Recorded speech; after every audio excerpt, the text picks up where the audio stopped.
ఇవాళ మనలో చాలా మంది గూగుల్ VO3 కానివ్వండి, లేకపోతే సొరా కానివ్వండి, లేకపోతే రన్వే ML కానివ్వండి, ఇలా డిఫరెంట్ క్లింగ్ AI కానీ డిఫరెంట్ వీడియో మోడల్స్ యూస్ చేసి వీడియో జనరేట్ చేసే ఉండుంటాం. బట్ మనలో చాలా మందికి ఒక ఇష్యూ అయితే మీరు అబ్జర్వ్ చేసే ఉండుంటారు. వీడియో జనరేట్ చేసినప్పుడు అందులో ఏమైనా టెక్స్ట్ లాంటిది జనరేట్ చేయమంటే మాత్రం టెక్స్ట్ సరిగ్గా రాదు, బ్లర్రీగా రావడం, లేకపోతే మన ఇచ్చిన ఒక టెక్స్ట్ అయితే అది వేరే టెక్స్ట్ ని జనరేట్ చేయడం, ఆ టెక్స్ట్ స్పెల్లింగ్ మిస్టేక్స్ ఉండడం, కొన్నిసార్లు అది సబ్ టైటిల్స్ కింద ఇంటిగ్రేట్ అయిపోయి మనకు వీడియో అయితే జనరేట్ అవుతూ ఉంటుంది. మరి ఎందుకని వీడియో మోడల్స్ ఇలా టెక్స్ట్ ని జనరేట్ చేయడానికి స్ట్రగుల్ అవుతూ ఉంటాయి, ఎందుకని మిస్టేక్స్ చేస్తాయి, దీనికి వెళ్ళగానవడానికి కారణం ఉందా? పూర్తి సమాచారాన్ని ఈ రోజు మన ఏ తెలుగు ఛానల్ తెలుసుకుందాం. నమస్తే, నేను మీ కృష్ణ చైతన్య మండేలో, మీరు చూస్తున్నారు ఏ తెలుగు. మీరు ఏమైనా వీడియో మోడల్ యూజ్ చేసి ఇన్పుట్ ఇస్తే వీడియో జనరేట్ చేసినప్పుడు ఇలాగా స్పెల్లింగ్ మిస్టేక్స్ లాంటివి చూడడం, లేకపోతే టెక్స్ట్ వరకు బ్లర్ అవడం వంటివి జరుగుతూ ఉంటుంది. ఇది కేవలం వీడియో మోడల్స్ అనే కాదు, ఇమేజెస్ లో కూడా మీరు టెక్స్ట్ ప్రాంప్ట్ ఇచ్చి ఏమైనా ఇమేజ్ జనరేట్ చేసినప్పుడు కూడా ఇమేజెస్ లో ఇలా బ్లర్రీగా మీకు అవుట్పుట్ వచ్చిన సందర్భాలు ఉంటాయి కనుక మీ అభిప్రాయాన్ని కామెంట్ రూపంలో మెన్షన్ చేయండి. మీరు వాస్తవానికి ఎంత క్లియర్ గా టెక్స్ట్ జనరేషన్ ఎక్స్పెక్ట్ చేస్తే ఇది బ్లర్ గా రావడం, ఇలా అర్థం లేని అసలు అర్థం కాని విధంగా టెక్స్ట్ లాంటివి వస్తూ ఉంటారు. బట్ అది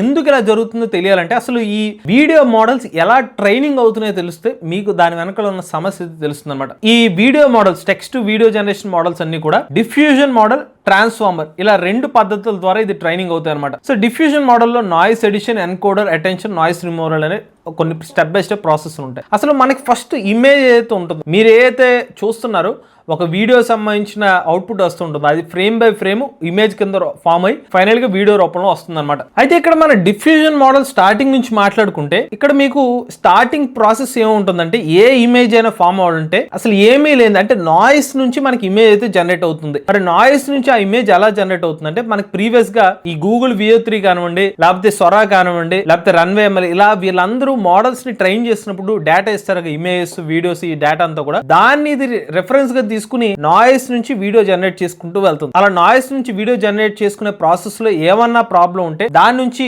నాయిస్ రిమూవల్ చేసుకుని దాన్ని కరెక్ట్ చేసుకుంటే ఫైనల్ గా ఒక మంచి అవుట్పుట్ రావడానికి ట్రై చేస్తుంది. ఇది డిఫ్యూజన్ మోడల్ లో జరిగే ప్రాసెస్. నెక్స్ట్ ట్రాన్స్ఫార్మర్ ఏం చేస్తుందంటే, మీరు ఇచ్చిన టెక్స్ట్ ప్రాంప్ట్ కి ఆ వీడియో సాటిస్ఫై చేస్తుందా లేదా అనేది చెక్ చేసుకుంటూ మనకి వీడియో అవుట్పుట్ ఇచ్చేలాగా ట్రాన్స్ఫార్మర్ చూసుకుంటుంది అనమాట. ఇక్కడ ఈ రెండు పద్ధతుల్లో సమస్య అనేది ఎక్కడ వస్తుందంటే, ఇనీషియల్ గా వీడియోస్ ని జనరేట్ చేస్తారు కదా, అంటే మీరు గూగుల్ VO3 కానివ్వండి, లేకపోతే సొరా వంటి మోడల్స్ ని ట్రైనింగ్ చేస్తారు కదా, ఆ ట్రైనింగ్ డేటా సెట్ లోనే చాలా పెద్ద తప్పు అయితే ఏర్పడుతుంది అనమాట. ఇవాళ రేపు మనకి ట్రైనింగ్ డేటా సెట్ ఎలా ఉంటుందంటే, ఉదాహరణకి మోస్ట్ పాపులర్ ప్రెసెంట్ ఎక్కువ మంది వీడియో జనరేషన్ కోసం VO3 ని యూజ్ చేస్తున్నారు. ఈ గూగుల్ VO3 ని వీడియోస్ ని అసలు ఎలా ట్రైనింగ్ చేస్తున్నారు, యూట్యూబ్ వీడియోస్ ని ఇన్పుట్ కింద ఇస్తున్నారు. సో యూట్యూబ్ లో కొన్ని లక్షలాది కోట్లాది వీడియోస్ ని ఇన్పుట్ గా ఇచ్చి ఆ మోడల్ ని ట్రైన్ చేస్తారు. ఆ మోడల్ ని ట్రైన్ చేసినప్పుడు ఒక యూట్యూబ్ వీడియోని ఇన్పుట్ గా ఇచ్చారు. యూట్యూబ్ వీడియోలో బై డిఫాల్ట్ గా కొన్నిసార్లు ఏమవుతుందంటే సబ్ టైటిల్స్ కూడా ఎంబెడెడ్ అయిపోయి మనకు అవుట్పుట్ వచ్చేస్తూ ఉంటుంది. అప్పుడు ఈ ట్రైనింగ్ డేటా సెట్ లో కూడా వీడియోతో పాటుగా టెక్స్ట్ కూడా ఎంబెడెడ్ అయ్యి మనకి అవుట్పుట్ వచ్చేస్తుంది. సో మీరు ఎప్పుడైనా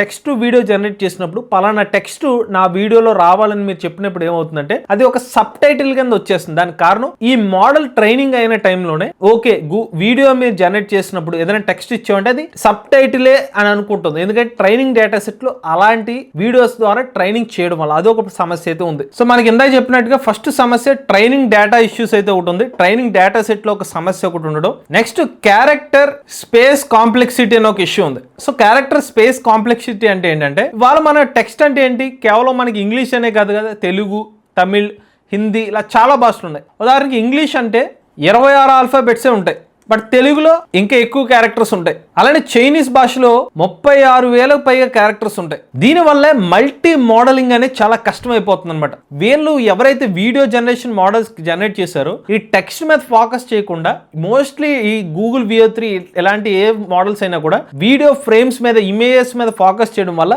దీని మీద అంత ఫోకస్ చేయట్లేదు. అందువల్లే మనకి క్యారెక్టర్ టెక్స్ట్ మీద, ఆ మోడలింగ్ మీద అంత ఫోకస్ చేయకపోవడం వల్ల దీని యొక్క క్వాలిటీ ఆఫ్ అవుట్పుట్ అనేది తగ్గిపోతుంది అనమాట. సో అది ఇంటిగ్రేట్ అయిపోవడం, కొన్నిసార్లు టెక్స్ట్ బాగానే రావడం, కొన్నిసార్లు బ్లర్గా రావడం, ఇలాంటివి జరుగుతుంది. నెక్స్ట్ ఉన్న ఇంకొక సమస్య ఏంటంటే, ఈ జనరేట్ చేస్తున్న మోడల్స్ కి స్పేషియల్ అవేర్నెస్ లేకపోవడం. సో స్పేషియల్ అవేర్నెస్ అంటే ఏంటంటే, మనం ఏదైతే టెక్స్ట్ ఇస్తున్నామో, నాకు పలానా టెక్స్ట్ కావాలంటే ఆ టెక్స్ట్ ని ఎక్కడ పొజిషన్ చేయాలి, అలానే ఏది క్యాపిటలైజ్ చేయాలి, లేకపోతే ముందు బ్యాక్గ్రౌండ్ లో పెట్టాలో ఫోర్గ్రౌండ్ లో పెట్టాలా, ఇలాంటి దాని మీద కూడా ఈ మోడల్స్ మీద ట్రైనింగ్ ఇవ్వకపోవడం. అంటే పర్టికులర్ గా టెక్స్ట్ రిలేటెడ్ గా ఇచ్చిన కంటెంట్ ని స్పేషియల్ అవేర్నెస్ లేకపోవడం వల్ల కూడా మనకి అది సింక్ చేసేసుకుంటుంది. ఇప్పుడు మీరు ఏదైనా ప్రాంప్ట్ ఇచ్చారనుకోండి, ఆ టెక్స్ట్ కూడా ఒక ఇమేజ్ కి సింక్ చేసేసుకుని అవుట్పుట్ ఇచ్చేస్తుంది. దీనికి కారణం ఇనీషియల్ గా ఏదైతే మోడల్స్ ని ట్రైనింగ్ చేస్తున్నప్పుడే దానికి స్పెసిఫిక్ గా డివైడ్ చేసి ట్రైనింగ్ ఇవ్వకపోవడం వల్ల పొజిషనింగ్ కానివ్వండి, అలైన్మెంట్ కానివ్వండి, స్పేసింగ్ కానివ్వండి, ఇలా డిఫరెంట్ ఆస్పెక్ట్స్ లో కూడా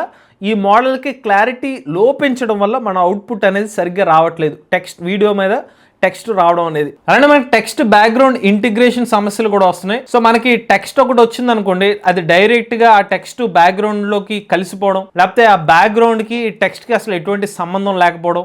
కొన్నిసార్లు ఆ టెక్స్ట్ ఏదో ఒక పలానా షర్ట్ మీద టెక్స్ట్ కావాలని అనుకోండి, లేదంటే ఆ డైరెక్ట్ గా టెక్స్ట్ ఒకటే షర్ట్ లాగా ఇవ్వడం, లేకపోతే షర్ట్ కి టెక్స్ట్ కి వేరే సంబంధం, లేకపోతే ఆ టెక్స్ట్ ని ఆ పర్సన్ పట్టుకున్నట్టుగా, ఇలా డిఫరెంట్ వేస్లో మనకి వీడియో అవుట్పుట్ వచ్చేస్తుంది. ఇలాంటి సమస్యలకు కారణం కూడా అగైన్ ఇనీషియల్గా ఉన్న ట్రైనింగ్ డేటా సెట్ వల్ల జరుగుతున్న సమస్య. ఈవెన్ మీకు లైటింగ్ కానివ్వండి, షాడోస్ కానీ ఇలాంటి ఇబ్బందులు కూడా దీనివల్ల జరుగుతున్నాయి అనమాట. ఇంకొక ముఖ్యమైన సమస్య ఏంటంటే టెక్స్ట్ ఎన్కోడర్స్ కి, డిఫ్యూజన్ మోడల్స్ కి ఈ రెండు మోడల్స్ సంబంధించిన ఇంటిగ్రేషన్ సరిగ్గా లేకపోవడం వల్ల కూడా ఇటువంటి ఇష్యూ అయితే జరుగుతుంది. సో అగైన్ మీకు ఏదైతే ఈ మోడల్స్ ని డెవలప్ చేసిన వాళ్ళు ఎవరైతే ఉన్నారో ఆ ట్రైనింగ్ డేటా సెట్ స్పెసిఫిక్ గా టెక్స్ట్ అంటే ఇది, ఇలాగ మీరు జనరేట్ చేయాలని స్పెసిఫిక్ గా అయితే చాలా వరకు తక్కువగా ట్రైనింగ్ చేస్తున్నారు. సో మోస్ట్లీ ఇవాళ రేపు మీరు వీడియోస్ జనరేట్ చేసే వాళ్ళకి కూడా కారణం ఉంది. స్పెసిఫిక్ గా జనరేట్ చేసే వాళ్ళు ఏం చేస్తారు, క్యారెక్టర్ రిలేటెడ్ గా లేకపోతే ఒక చిన్న సీన్ లాంటివి చెప్పి దాన్ని జనరేట్ చేస్తారు. కానీ టెక్స్ట్ ని అందులో స్పెసిఫిక్ గా టెక్స్ట్ ని హైలైట్ చేసే శాతం తక్కువ. కాబట్టి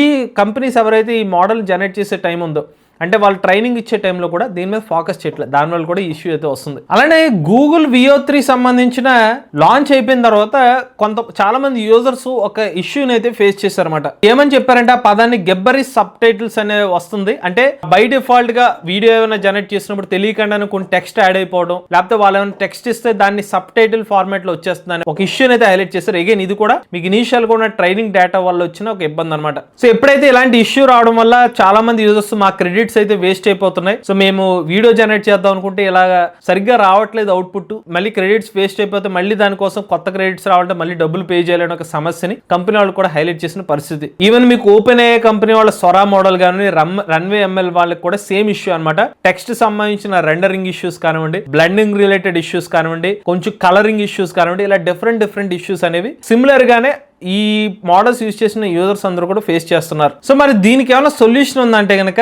గిల్ఫ్ బేస్డ్ ఎన్కోడింగ్ అనే ఒక ఆప్షన్ అయితే ఉంటుందన్నమాట. సో దీన్ని స్పెసిఫిక్ గా క్యారెక్టర్స్ ని ఇంటిగ్రేట్ చేసుకుని స్పెసిఫిక్ గా ఆ టెక్స్ట్ ని అర్థం చేసుకునే విధంగా ఎన్కోడింగ్ ఆప్షన్ అనమాట.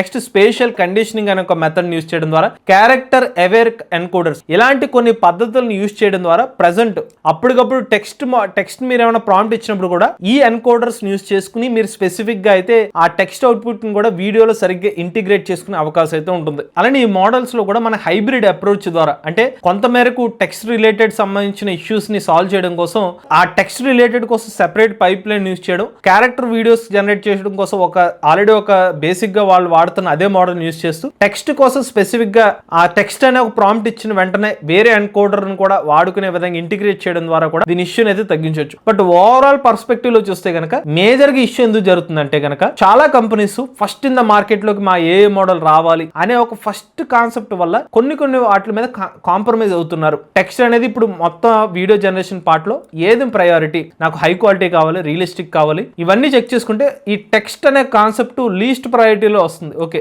ఫేసెస్ బాగున్నాయా, ఎన్విరాన్మెంట్ బాగా వస్తుందా, కలరింగ్ బాగుందా, ఇవన్నీ చూసుకుంటున్నారు. కానీ టెక్స్ట్ ఓకే, టెక్స్ట్ వాడేవాళ్ళు చాలా తక్కువ, అంటే వీడియోలో టెక్స్ట్ ఇంటిగ్రేట్ చేసి తక్కువ ఉంటుంది. మోస్ట్లీ రియలిస్టిక్ గా కావాల్సింది ఆ ఎన్విరాన్మెంట్లు, ఆ రియలిస్టిక్ సీన్స్ అంతే బాగానే ఉన్నాయి. సో ఇదంతా బాగానే ఉంది కాబట్టి మన కాంపిటేటర్స్ తో బాగానే ఉంటాం అనే పాయింట్ ఆఫ్ వ్యూలో చాలా మోడల్స్ ముందుకు వస్తున్నాయి. అది మేజర్ గా ఇవాళ మన టెక్స్ట్ ని జనరేట్ చేసుకునేటప్పుడు ఇబ్బంది జరుగుతుంది. ఈవెన్ మన టెక్స్ట్ ఇమేజ్ జనరేషన్ కానీ, టెక్స్ట్ వీడియో జనరేషన్ కానీ. దీనికి మంచి సొల్యూషన్ ఎప్పుడైనా వస్తుందా అంటే కనుక ఎవరైతే మోడల్ ని ఇనీషియల్ డేస్ లో ట్రైనింగ్ చేస్తారో అప్పుడు టెక్స్ట్ ని ఫోకస్ చేస్తే ఈ ఇష్యూస్ ని చాలా వరకు తగ్గించవచ్చు. అలానే ప్రజెంట్ మరి దీనికి సొల్యూషన్ ఉందా అంటే కనుక ఇమీడియట్ సొల్యూషన్ అయితే కనిపించట్లేదు. రాబోయే రోజుల్లో మళ్ళీ వాళ్ళ మోడల్స్ ని ఫైన్ ట్యూన్ చేసే టైంలోనే మనకి డిఫరెన్స్ అయితే కనిపిస్తుంది అనమాట. మనం రాబోయే రోజుల్లో ఇంకొక వీడియో కూడా చేస్తాము. టెక్స్ట్ ని కూడా పర్ఫెక్ట్ గా మన వీడియోలో స్పెల్లింగ్ మిస్టేక్స్ రాకుండా జనరేట్ చేసే అవకాశం ఉందా, ఒకవేళ ఉంటే దానికి మనం ఎలాంటి ప్రాంప్ట్స్ వాడాలి, దాని గురించి ఒక డీటెయిల్ వీడియోని రాబోయే రోజుల్లో కూడా చేస్తాం. ఇవి ఎందుకు వీడియోస్ కానీ ఇమేజ్ జనరేట్ చేసినప్పుడు టెక్స్ట్ సరిగ్గా రావట్లేదు పూర్తి సమాచారం అండి. అలానే మన ఏ తెలుగు ఛానల్ తరపున చాలా తక్కువ ధరకే మనం 3000 రూపాయల నుంచి ఏ కోర్స్ అయితే ఆఫర్ చేస్తున్నా, ఎవరైనా ఇంట్రెస్ట్ ఉంటే మన ఏ కోర్సులో జాయిన్ అవుదాం అనుకుంటే స్క్రీన్ పై కనిపించే నెంబర్కి వాట్సాప్ చేయండి. లేటెస్ట్ చేయడానికి కోసం ఏ తెలుగు ఛానల్ సబ్స్క్రైబ్ చేసుకోండి. But if I lay down and